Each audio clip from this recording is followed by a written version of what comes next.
reCAP, a look back at the week in state government. I'm Kenzie Watson. One of the biggest accomplishments this week is something lawmakers from both parties have been working to pass for years. The House approved an increase in cost of living adjustments, or COLAs, for people who are retired teachers, firefighters, police, public employees, justices, and judges. The bill would give a 4% increase in retirement payments to people in those groups who have been retired for more than 5 years on July 1st of this year, and people who retired 2 years ago would get a 2% increase. There hasn't been a cost of living adjustment for state retirees in 12 years. No one in the House voted against the bill. It now heads to the Senate for approval. And speaking of state service, a big update for you to a bill we first told you about a few weeks ago.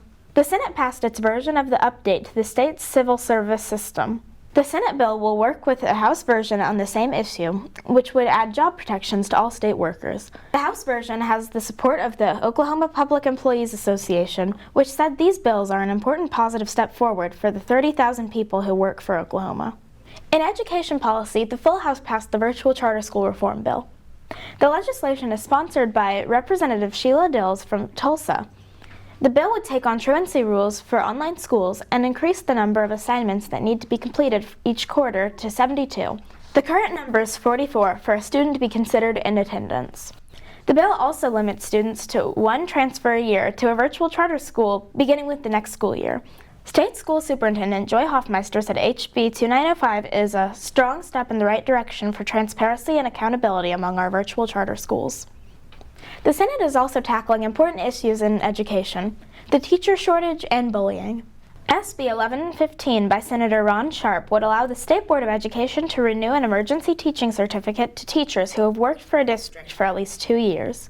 The bill would only kick in if the emergency certified teacher has not passed state competency exams but has submitted evidence they are working towards certification. The school district would also have to prove they can't hire a certified teacher and is willing to rehire the emergency certified teacher. Senator Sharp is also the sponsor of SB 1133, which updates Oklahoma's definition of bullying to the national standard. That bill would add new reporting requirements and responsibilities for school districts in responding to instances of bullying. A controversial measure is headed to the Senate, and it could impact your rights. House Joint Resolution 1027 would require signatures for initiative petitions to come from each of Oklahoma's congressional district. Supporters argue it's too easy for people to collect signatures in big cities like Oklahoma City or Tulsa, and that the measures ignore the wishes of rural Oklahoma. Critics argue this is taking away the right of the people to have a say in changing the state's constitution.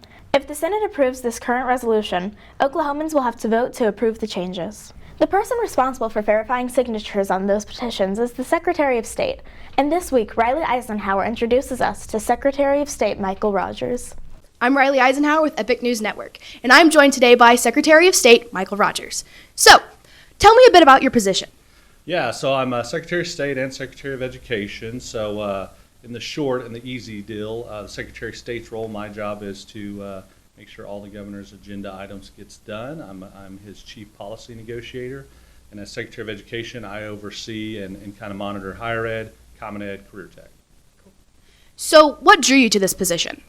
Well, I was trying to get out of politics, and unfortunately, I did a big U-turn, and the governor-elect at the time called me and said, "Hey, I'm really interested in you coming in on this position.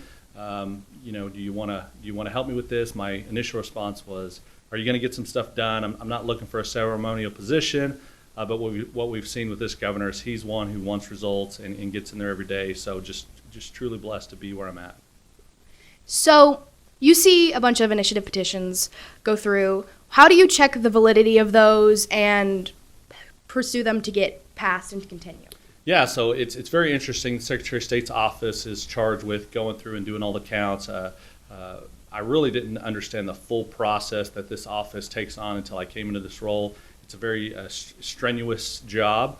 We have a lady in our office, Amy, who goes through and literally her team goes in and they count line by line how many signatures, make sure they meet the threshold. It's our job to give certain times that they can start collecting signatures. So it's been very interesting. We do believe that there needs to be some transformation as far as digital analytics and things that we're pushing this session as well.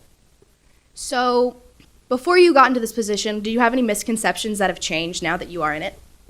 A little bit, being on this side, it's a little bit different. I served in the legislature, so I had a very small scope as far as when you're a representative or a senator, you're only focused on your constituents. I mean, you want what's best for Oklahoma, but ultimately your job is to go represent your people, come to the Capitol with your vote, and make sure that the voice is heard back home.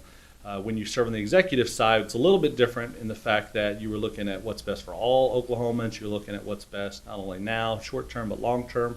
So it changes your perspective a little bit. So, as a fun little closing question, I hear you had a pretty exciting and interesting college experience.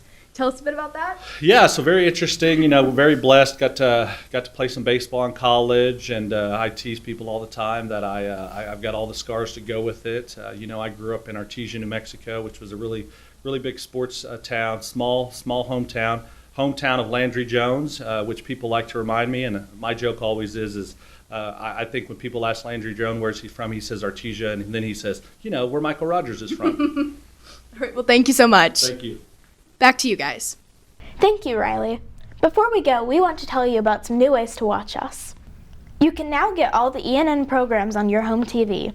If you have a Roku TV, you'll find our app under the local news category or search Epic News Network. And if you use Amazon Fire TV services, search Epic News Network to add the app.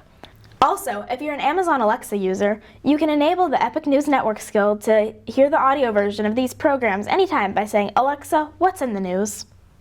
And be sure to keep checking back on our website and social sites for the latest news from the Capitol and around Oklahoma.